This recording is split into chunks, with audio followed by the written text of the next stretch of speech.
This is Creative Banter. Joining me this week is woodland photographer Simon Baxter. Simon has been a major influence on my own photography, constantly influencing me to learn more about the natural world around me, as well as learning to embrace the local landscape. Throughout the episode, we center our focus around these primary topics. We discuss gardening and how not to lose your passion with photography, as well as why it is more beneficial to prioritize nature over any photograph you take. Our conversation turns, then, toward the difference between spotlight and lantern awareness, and how easy it is to ignore the bigger picture. It was an absolute pleasure having Simon join me for this one, so sit back, grab a cup of tea, and let's dive right into this.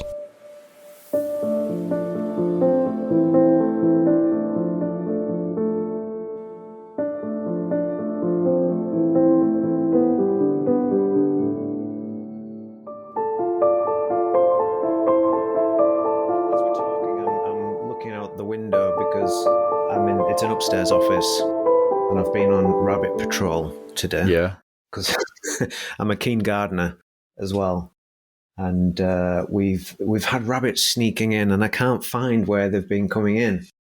And I've got all these lovely new plants coming up, and the rabbits are chewing through them. So it's yes. I mean, I like rabbits, but not when they're eating my nice plants. Yeah, not when they're taken away from your gardening abilities. Yeah, exactly. Yeah. It's something that I want to get into doing more of too, is gardening. I've never really, I still live with my parents. So okay, trying to figure out a plot to garden and do all of that stuff. My sister's into plants and all of that as well. And I've just never really gotten the time around to sitting down, finding where I can plant things and then getting to do it. I think for me it's probably inevitable, to be honest, because my mum has been such a massive gardener her whole life, and her dad as well. And I didn't think I would get into it as much as I have, because when we moved into a new build house, and the whole idea of moving into a new build was because I didn't really have the back for doing a renovation anymore. We kind of renovated the previous house.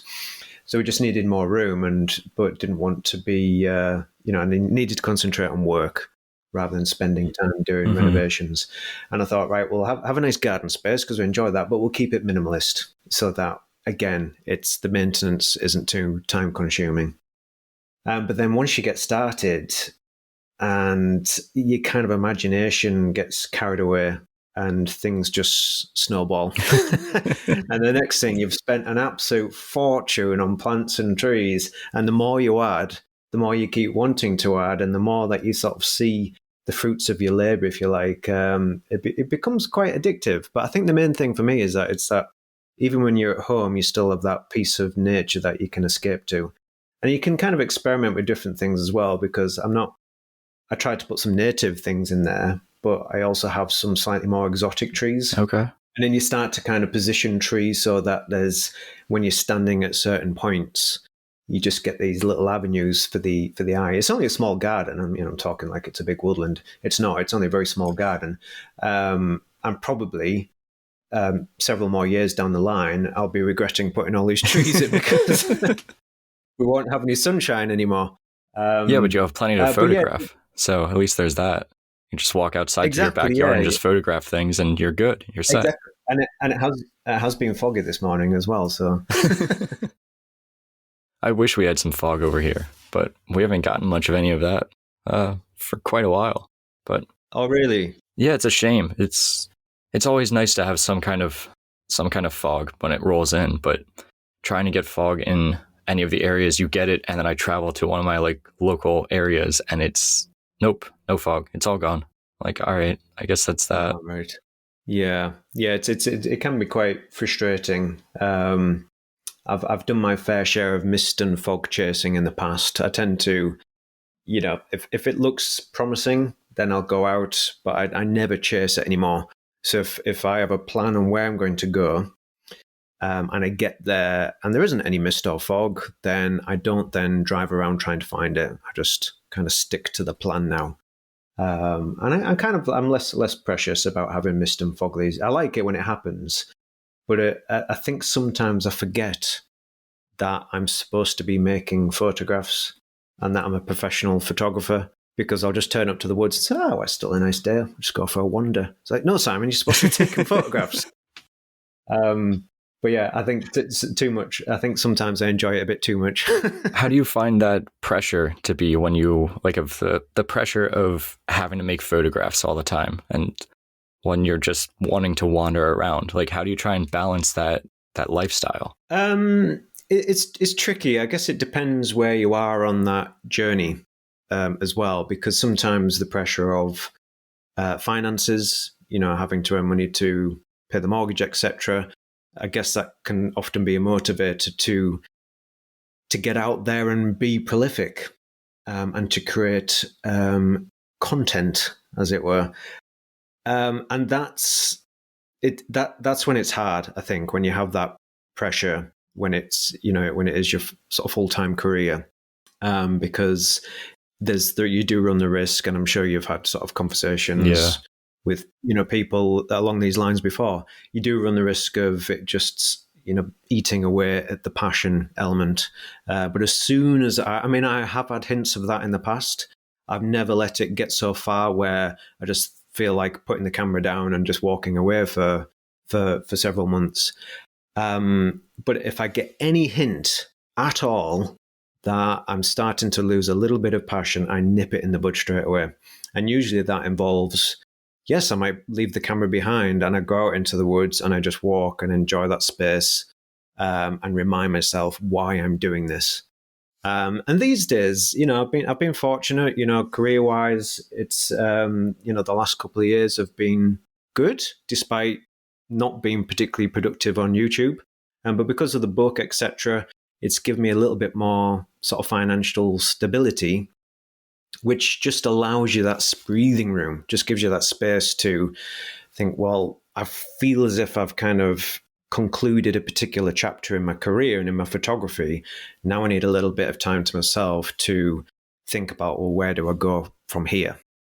And I think it is important if you can and you're able to give yourself that space. It's important. Otherwise, you're constantly looking for that next thing. And then you end up forcing things, working for the sake of working, making images for the sake of it, which is good. It's good to be productive, but I like to think more now about in the longer term, well, where is this going to take me? What can this contribute to a broader body of work that, might come to some sort of conclusion a few years from now? So I tend to think a little bit further ahead these days. Yeah, that's what I've been trying to do as well. Just, I'm nowhere to the level of like professional photographer that you are, or that even Ben is, but still trying to figure out how to keep this passion going, and at the same time, where I want to take it can be a very difficult thing to try and figure out, especially if you're trying to juggle the idea of, can I make this full time, or do I need to keep it as a passion and get a side job or something else? Yeah. Honestly, if me being a full-time photographer, it's a mixture of something having to happen. Being very fortunate that doing woodland photography just seemed to click. Just seemed to be the right thing for me to do. That's where I felt at home. And I was sort of seemed to be making images that resonated with other people. So that was good. I was starting to kind of connect with an audience, but a lot of it was out of necessity. It was just a circumstance. I couldn't continue what I was doing because of health reasons.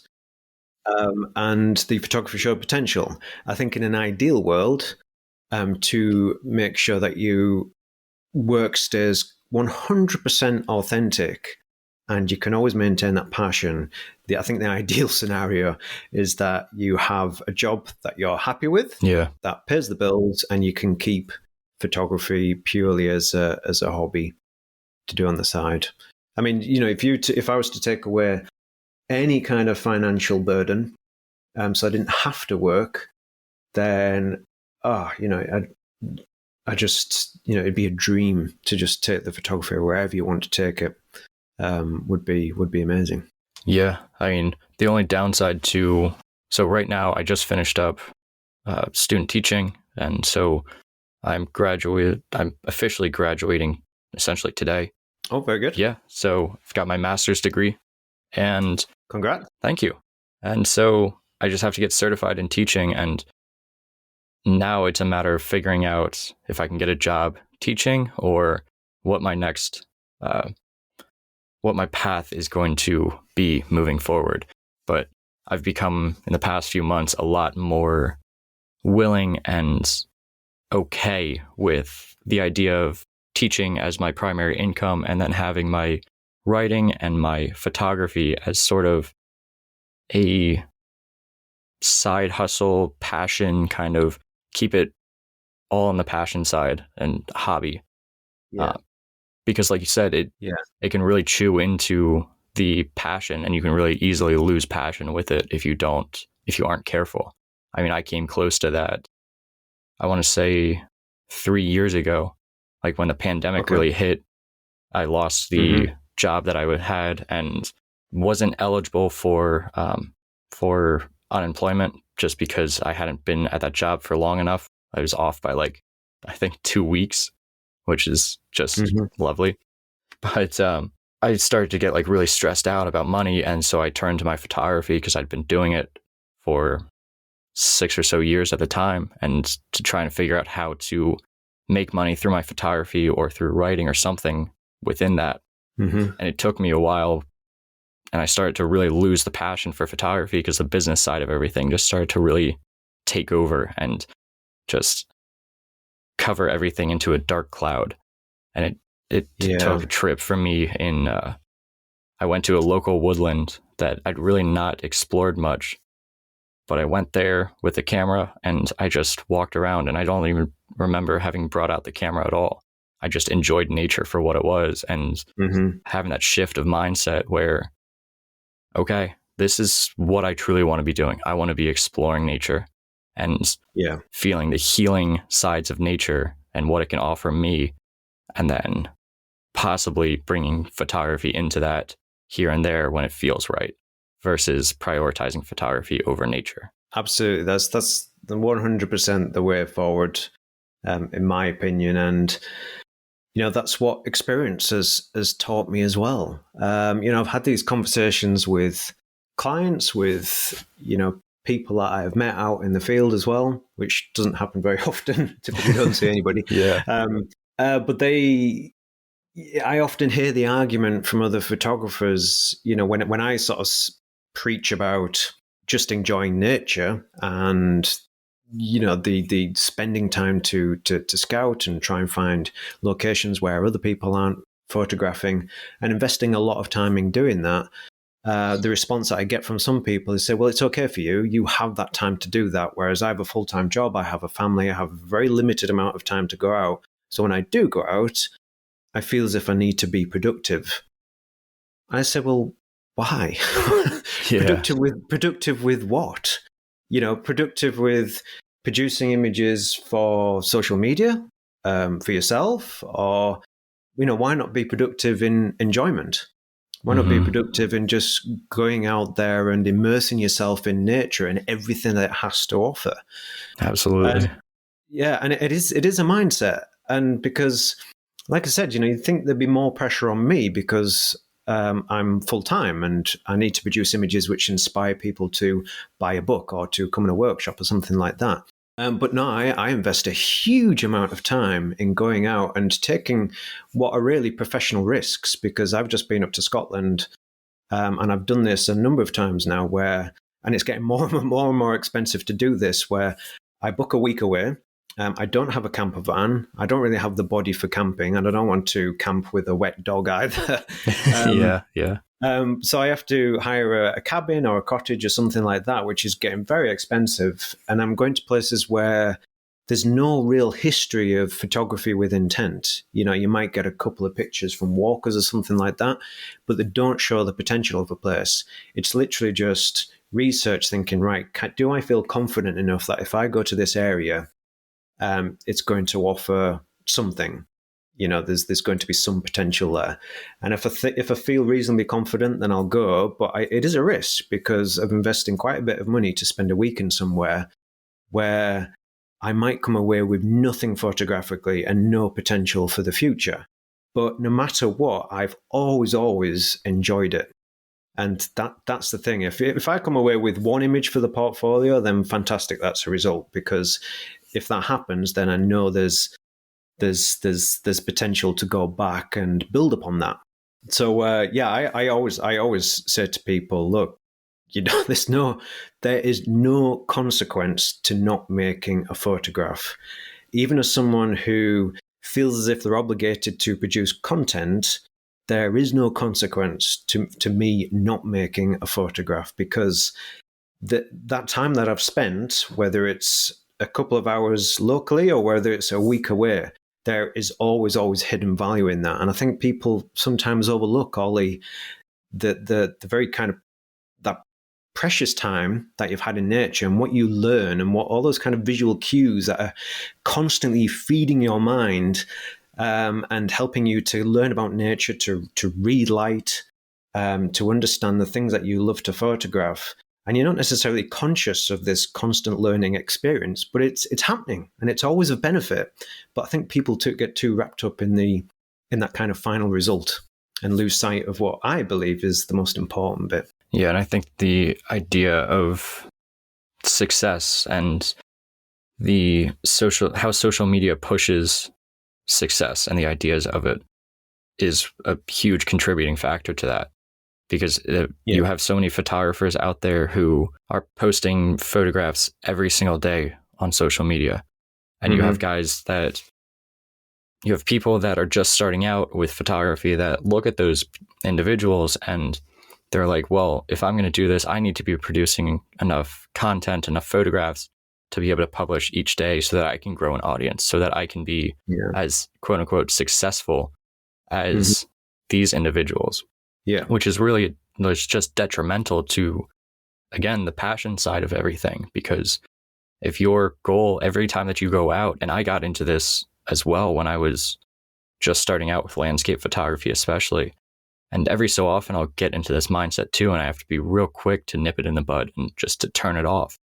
Because if I don't, it'll just kill everything for me. Just the idea that if I'm out in nature and I start thinking, oh, I've been out in nature for an hour, I don't have any photographs, I haven't taken out the camera, I need to do something about that. I need to take a photograph. Well, that photograph isn't going to turn out that well in the first place because you're forcing it.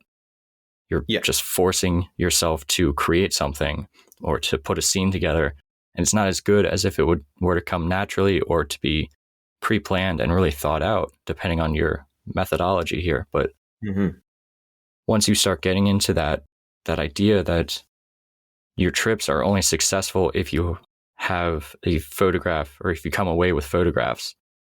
I mean, the number of photographers, even professional, quote unquote, professional photographers that I see saying this kind of stuff it's sad because they're, in my opinion, they're prioritizing the wrong thing here. They're prioritizing the photographs instead of the experiences. Yeah. But the ridiculous thing is that if you prioritize, if your work is experience led, and that's what you're prioritizing is nature, is the surroundings, is the just enjoying it, then you're more likely to see things. You're putting yourself in a positive mindset where you're fully connected with that space, and you are more likely to make images which actually mean something. They might not mean something to other people that see it, but they'll mean something to you, and they'll be just this kind of attention to detail, which people don't have if all they're set on is that kind of end target.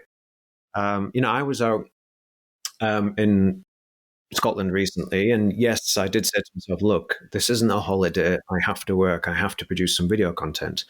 And I went out one particular morning, went into my bag and realized that I'd left my video camera back at the cabin. And I thought, right, it's a 20-minute walk back to the cabin. Do I bother? And I said to myself, no, I don't. because, I've got 6 days. I don't have to produce a video every single day. So I just wandered around, just making photographs. I also went out a couple of times. I went out with just a little pocket camera and just wandered around and just reacted to things that sort of seemed to visually make sense. And funnily enough, what frequently happens is that when I look back at some of the pictures that I've made with a big camera while I've been making videos for YouTube, and I compare those to snaps that I've made with my phone or with a pocket camera, there's always something. There's that thing that you can't put your finger on. There's something really quite good about those, what were just snaps, because I've taken away that bit that can cause a distraction, which is the filming, which is that need to create content, because something has to give. You can't, you can't give a really good piece to the camera, record all your B-roll, make good images, and, explore the potential of a particular scene and kind of exhaust that particular scene to its full potential. You can't do all that and do a great job of all those different elements. Something has to give. So the times when you're out just sort of snapping away and have that complete sort of liberty, and also the mobility as well, because you're not lugging all the gear around, just to explore particular scenes and take your time. It always produces something where I think, God, why didn't I take that with my big camera? It goes back right to the idea that we have. Everybody always thinks that, oh, we can multitask. We can be doing multiple things at once. But the more you actually look into this, the more you realize, like, no, your attention is divided if you're trying to do more than one thing. It's like, you can really only focus deeply on a singular task at one time. Like if you're Yes. trying to write an article or even make a photograph, and instead you are paying attention to your phone, you pick up your phone to send a quick text. It takes you like 15 minutes, if not longer, to shift your mind back over into that state of deep work to get back to what you were doing originally, just from that small distraction. I mean, I find this even when I'm sitting down at night to read. If I have my phone even nearby me, I'm distracted. I can't fully comprehend everything that I'm reading, just because my unconscious knows that it's there, and it's a matter of, well, what if someone texted me? I should check it. Yes. What happens? What's going on inside that phone? Like, constantly wanting to reach for it and touch it. And I do that when I'm watching films. Yeah, it's bad. Yeah, and then I get to the end of the film, and then my partner will say to me, "So, did you enjoy the film? What was it about?" Well, I don't really know. Yeah. Can't remember. Yeah, I mean, there are some films that you can get away with that because you're just watching for the distraction of it. But if you actually want to watch something that's like engrossing and really get into that, like it's tough. I mean, there have been studies even where they're saying that if you have your phone even by you in bed, you won't sleep as well, because you're unconsciously thinking, that the phone's there, and your unconscious is running and thinking like, what's going on? Like, should I be waking up to touch it and do it? Yeah. So I can imagine that same. I've trained my. God. Sorry, I was just going to say I think I've trained my my brain to ignore my alarm on my phone. Yeah. So basically, so there's this piece of music called Morning Fog, I think it's called, and it's off the Planet Earth soundtrack, which was composed by Hans Zimmer. And I listened to it and I thought, that'll make a really nice little alarm tune. So every time my alarm goes off, rather than just get up, I'll just lay there listening to it. And this song will loop through about 3 times because I enjoy listening to it. And I think in that process, I've trained my brain that no, this isn't an alarm. This is a nice piece of music. So now I constantly miss my alarm. I'm no longer waking up. So I did that on while I was away. I had my alarm set for 6 o'clock in the morning. I ended up waking up at 10 o'clock in the morning. Oof, that's rough. Whoops, I didn't miss any good conditions. The fog has come and went, and now it's whatever. Yeah. Yeah, it's funny, but but that multitasking thing, I can definitely see.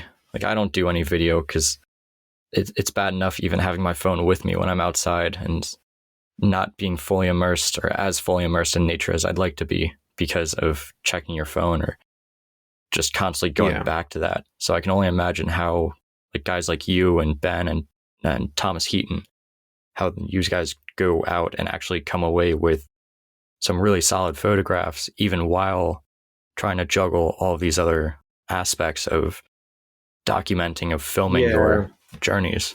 I have to practice what I preach because it just would feel, I'd feel pretty bad if what I was doing was on a video telling people, you need to make time for yourself. You need to go out without the camera. You need to just enjoy nature, blah, blah, blah. It's all well and good, waxing lyrical about these things, but I need to be seen to be doing that myself because I do. So even when I'm away working, I have to make time for that because, it isn't just saying it for the camera, it's saying it because I truly believe it.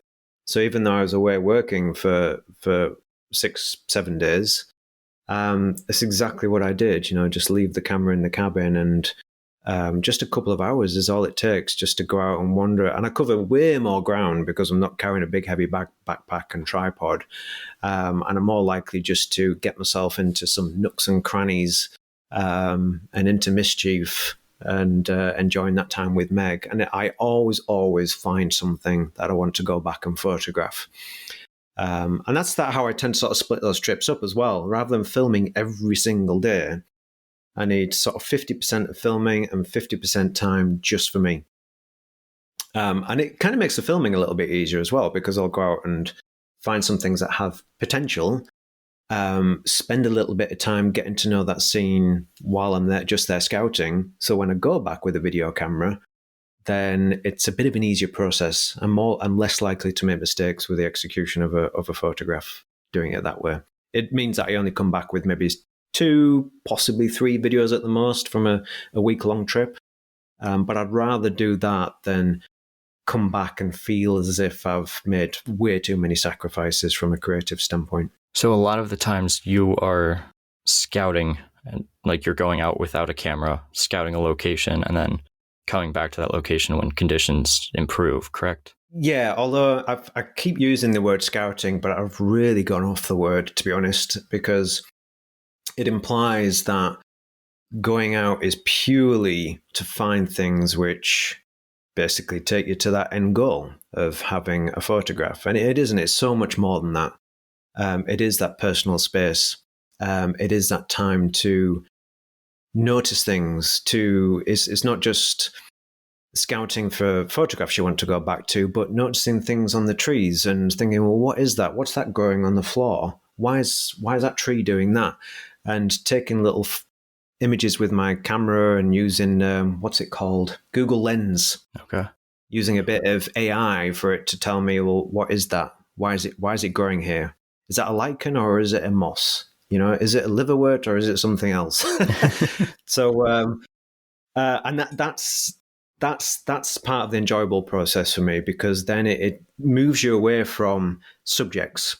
You're no longer photographing subjects. You're photographing just this living character that has things growing on it, and it's growing there because of where it is, because of the location, because of the quality of the air, because the woodland is ancient, and all these little things and what they mean and the ecological value of them as well. It's all part of building up a connection with both subject and place, and it's so much more than scouting. It's a constant learning process. It's resetting yourself and making sure you get enough of those fixes. So there isn't that pressure. It's just constantly kind of feeding that mindset of I'm here to enjoy. I don't have expectations. I need to eradicate frustration. That's what it's about. Going forward, I've planned on writing weekly articles about various topics, specifically around creativity and nature and the intersection there. And the one that I wrote and published to start everything off is all about this importance of awareness and the idea that if you put the camera away and you truly just go out into nature and start looking more deeply. And photography, of course, helps you with this, because as you get more used to these locations and the act of deliberate seeing and situational awareness, you can start to notice things. I quoted Sarah Marino, who at one point had gone up to Vermont, and all of a sudden she realized there are a ton of mushrooms that she had been missing somehow in all of her previous trips while walking along. And it's this idea that the more intimately you begin to see nature, the deeper you start connecting with it. And that's really something that I've been trying to prioritize as well, because of how much I love nature and just being in it. And I have a book that I got. It's called The Sibley Guide to Trees. And it's for all across the United States. It covers all of the different trees and how to identify them and what areas they grow, all of that. And it's something that I want to dive into more, like this idea of learning more about the environments around you, especially because I'm going back to these same places time and again, and just to see how do things change. Like if I go up to a certain area here and I photograph this once or just look at it, how is it going to change next time that I'm here and the next time? And like, how do the seasons impact it? What grows here? Like, So. Exactly. You cannot measure the value of that. And I didn't realize how valuable this process was in the first sort of 2 or 3 years of my photography, because I was just going out completely motivated by the therapeutic benefits, which it was a good place to be. At the time, it felt like a bad place to be. I was quite unhappy, but ultimately it was a good place to be because it meant my motivations weren't purely about the end image, but just about that connection and allowing nature to make me feel better. And in that process, you realize that you're learning a huge amount about your surrounding area, which you do not get to see, to observe, and to appreciate and learn from if what you're doing is going out and say, right, I'm going to photograph this particular tree today because it's well-known. It's a well-known tree in Torridon in Scotland or whatever. So, I've got that one, tick that box, now move on to the next one. There's no comparison, compared to that, comparing that to, I know this tree. I've seen this tree change over the years. I've seen it through the different seasons and conditions, and observing those changes and seeing how it reacts to light, seeing how it reacts to the seasons. It enables you to just predict things and see things. You're not just looking, but seeing things in nature. It's why when I go to Scotland, I invest in these trips which adopt the same approach as what I adopt when I'm shooting locally. Is that I could spend a whole week in Scotland and only photograph one location, but really get to know that location quite well. And I enjoy that approach personally. It's not productive. It does not ticking boxes, but it allows me to really get to know not a place intimately, because that will take a long, long time. But even just a very small patch of woodland, I can spend a whole week there, and it gives me the confidence that if I was to go back, I know exactly where I'm going. And in the memory bank is particular trees, there's areas of ferns, there's areas of other different things. And ultimately, in the longer term, I will be quite productive in that space. In the shorter term, it's just a case of learning. So do you tend to travel off to, you mentioned about traveling off to Scotland, and are there any other areas that you'll often go off to, or are you primarily focused on what's within a certain radius of your home? Because I know with me, like if I go off to, like every year I'll take a trip to a national park or something for like a week or two of camping. And every time that I go to somewhere that's new that I haven't been before, trying to get into that rhythm of photographing, but everything is exciting. Everything I want to photograph everything. and I want to take everything in, and it's very difficult to consolidate my lens and point it in one specific direction that's most important to me and actually provides meaning. Whereas if I'm shooting locally, I don't have that issue. I can be much more specific and reactionary to the scenes that I know that are going to be most important and have a higher chance of coming away with a better, strong photograph. Yeah, well, I think because I've spent several years doing exactly that locally, I think it teaches you how to be more instinctive. It nurtures your instinct. So when you are presented with something new, and when I say something new, I mean, obviously I'm only photographing trees and woodland, but one woodland to the next can vary massively. So the place that I've been photographing in Scotland just recently is really quite different in terms of colour, texture, tree species, etc. So it does take a while to get into the rhythm of that and get to grips with how you can make photographs which capture the character of that place. But yeah, I think the more time you spend photographing a particular type of thing, if you're specializing in a subgenre of landscape photography, for example, then all that time that you've invested locally in just purely observing nature and seeing those seasonal and yearly changes, you're constantly nurturing your instinct, which means that you can adapt more quickly, you can read scenes much more quickly, and you're far more likely, I think, to be able to point the camera at something and work instinctively, and for it to work, for it to produce good results. That kind of thing is very difficult to explain and very difficult, almost impossible to teach. But it's there, it happens, which is why that time of immersion is fundamentally important, I think. It's kind of, what you were saying before about going out and just the art of seeing things and to build that deep connection. A lot of that, I think, if you're struggling with that, then it's not our fault. It's not our fault. There's not something, we're not in, if you're feeling like that, then, it's not that you're an inferior photographer. It's not that you're not gifted or you don't have a talent. I think it's just a lot of it is how we're just brought up these days and what we're exposed to. We're constantly bombarded with these bite-sized chunks of, information on social media, and the way that we're taught at school as well. We're just engineered to look for shortcuts. We're brought up, and in our workplaces, it's all about the end goal. It's all about this kind of tunnel vision where we learn to ignore all the extra bits of information that don't really benefit us from reaching that end goal. And I read about just one small paragraph about this in a book about mushrooms.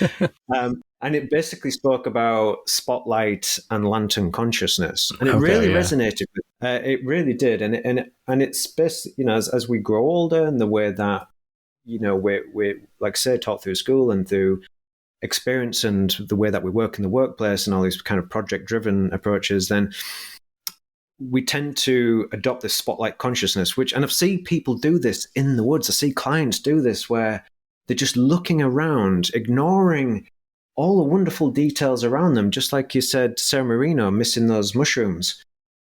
And they're just looking, it's like they've got blinkers on, they're just looking for that standout tree. And then it's a subject-driven approach then, isn't it? It's like, well, there's a standout tree, there's something for me to photograph. That's how I'm going to deal with the chaos of woodland. Whereas a lantern consciousness shines a light in everything. So this kind of goes back to when we're little kids and we're just observing everything around us to make sense of the world. So it's just constantly feeding off that. And that's what we need to get back to. And that kind of theory goes hand in hand with that childlike state of imagination and wonder. And that's what I feel when I go out into nature and into the woods, is that I feel like I'm a kid again. And that's why, if you can get yourself into that mindset, you do tend to look and soak up everything. It's not just about the subject of a tree, but it's about everything that's growing in the understory. It's about the vegetation. It's about how it all visually works together, or how it all ecologically works together. So that when you do make images, it's not just about a particular tree, but it's about the character of that place. It's about how all these things work together so that every single element has a part to play. So it's about looking, soaking up everything, and it's about that kind of childlike state of imagination, wonder, that sense of awe when you look at things, which all help to put our mind into a better place, to be fully immersed.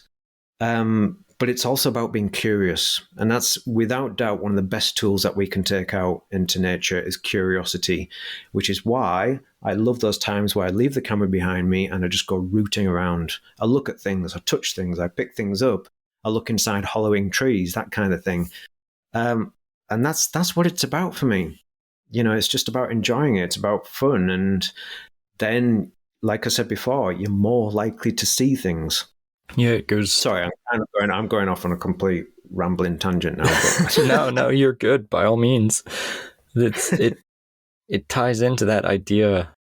Like if more people take a similar approach to you of walking through the woodlands and picking up rocks and looking at trees more deeply and actually seeing like what's going on with this tree. Why are the vines growing around it like this? Why are the mushrooms here? What mushrooms are these? Starting to like identify things. You don't have to go out and be a scientist. Like you don't have to be super intricate with your detailing there, but to take a slower approach as you're walking through the woods, walking through nature, and truly looking around, pausing and listening and realizing that most of the time you are the loudest creature in that woods at that moment. Absolutely, yeah. And having that realization that everything around you is working together in some beautiful, beautiful manner, and just having that solace, just bringing in all of that can be great for your mind, for your body, for eventually the deeper connection that you gain from that will also be amazing for your photography if you so choose to pursue your photography in a slower manner there too. Yeah. But I like what you said there, about it all just working together. It's just all quietly getting along. And there's all these life cycles taking place, all these interdependent life cycles. And I think it's about having that respect. And the more that you learn about what's happening there, the deeper that respect runs. And that all helps with the connection as well, because you just think, it blows some of the things that I'm told about what's happening in the woods, it just blows my mind. And that all feeds into that sense of awe, that sense of respect, so that when you do walk into that place, it's like, this isn't just photography-driven goals. This is about just being part of whatever's going on there. It's their community, it's their home. We're just kind of a guest there. And so let's try and make images which do justice to just how magical these places are. Yeah, and that's what it means. That's kind of what it is to me. Is that it's you cannot measure the mental benefits, the physical benefits. So I feel compelled, I feel obligated to make images which sometimes, yes, I'll make images which don't capture that magic. Other times I'll look at an image and think, yes, that's what that place is about. I feel as if I've made an image now which does justice to that particular woodland or that particular tree or that series of trees. But working towards that can take a long, long time. But if you're prepared to take that long-term view, when you can make it happen, and you don't always make it happen because things can change a lot in a very short space of time. But if you do make it happen, then the rewards run deep, and the level of fulfillment will just completely blow out the water. Something which, a particular tree which has a well-trodden path up to it and has been photographed a million times. Those things are still good to do because it's part of the learning process. But I just cannot imagine, my photography only consisting of that. Yeah, one of the best books that I read that really opened up my mind to the life that's in the woodlands and all the intricate details of it was, and I think you had recommended it a little bit after I had actually read it in one of your videos, The Hidden Life of Trees. Yeah.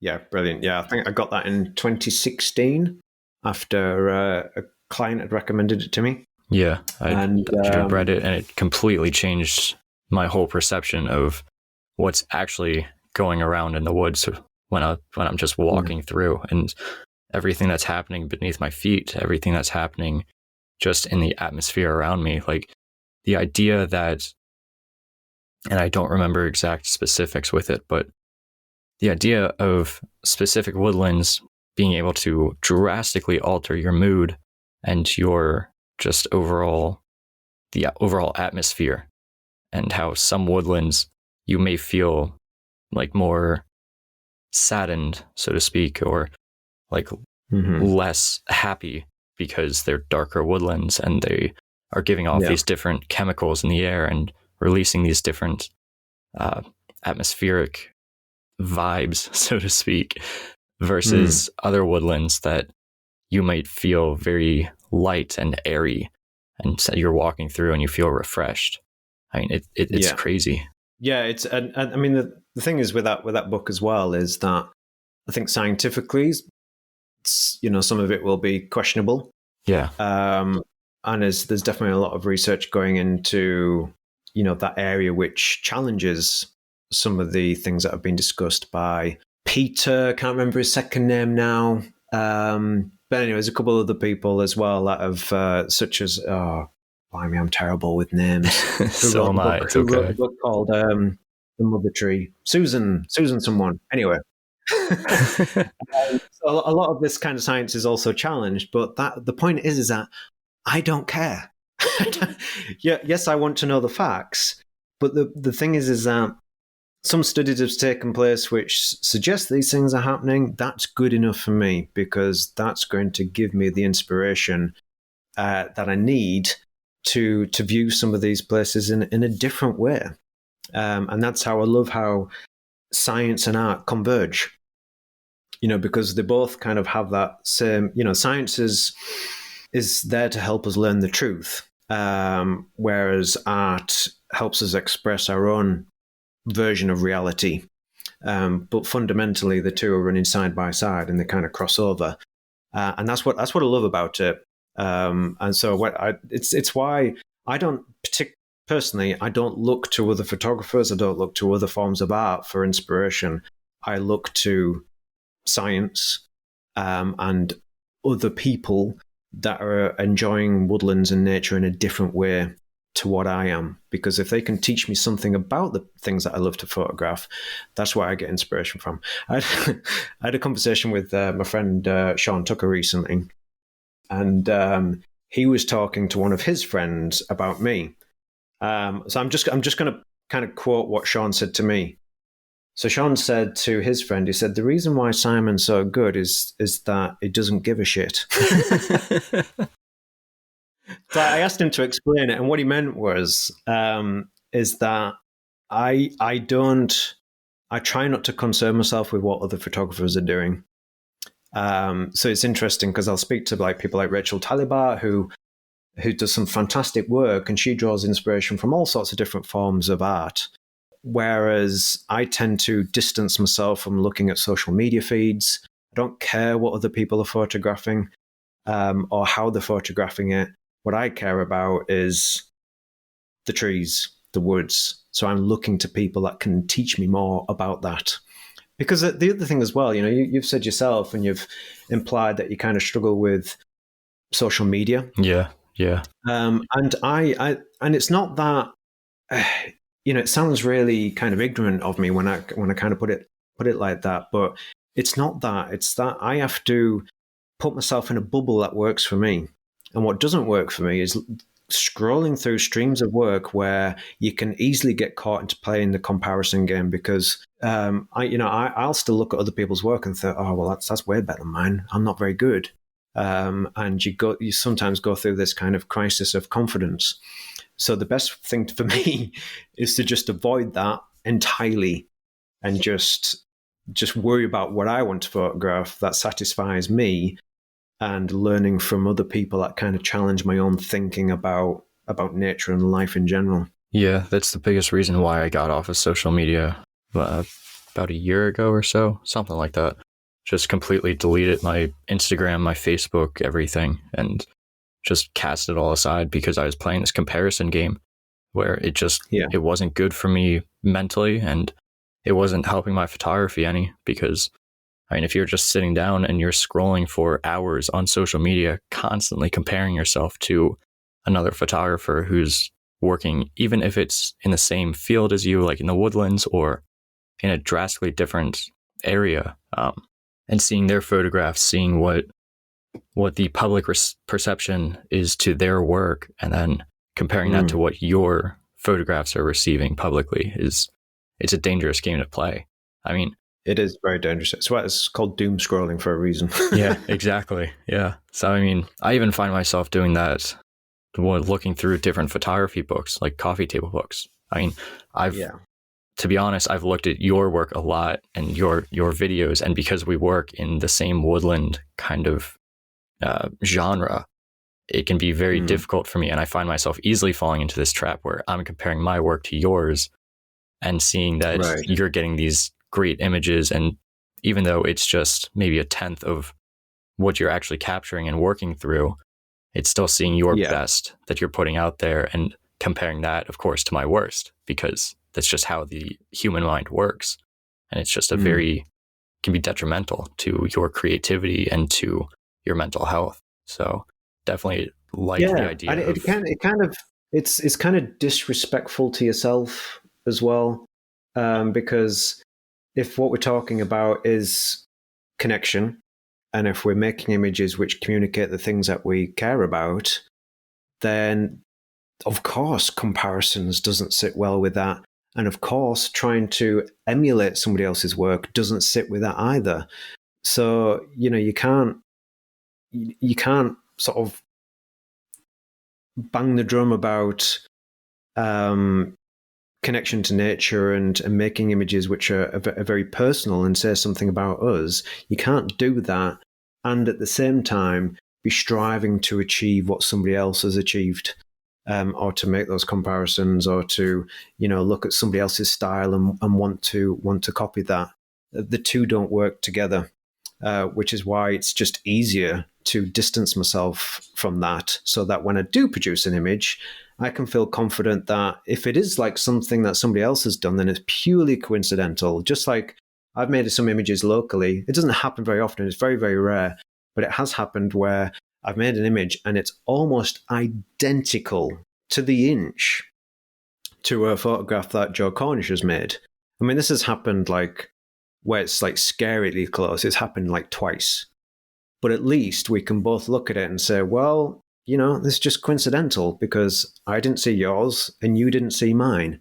And that's important to us, actually, is to know and feel comfortable that what we're producing is authentic. And of course, we're picking up influence from each other, from other people. It just happens without us even realizing it. And that's just how it is.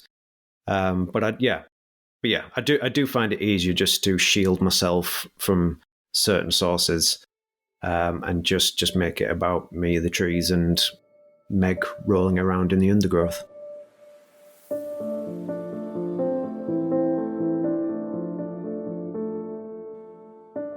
I hope you enjoyed our creative banter. You can learn more about Cody's work by visiting his website, codyschultz.com, and you can find my work at benhorn.com. For further discussion, join us at patreon.com/creativebanter. It's a place where we can interact with you, the listener. And although we greatly appreciate those who contribute by joining a tier, discussions are open to everyone, whether you're a paying member or not. Thanks so much for listening, and we'll see you around next time.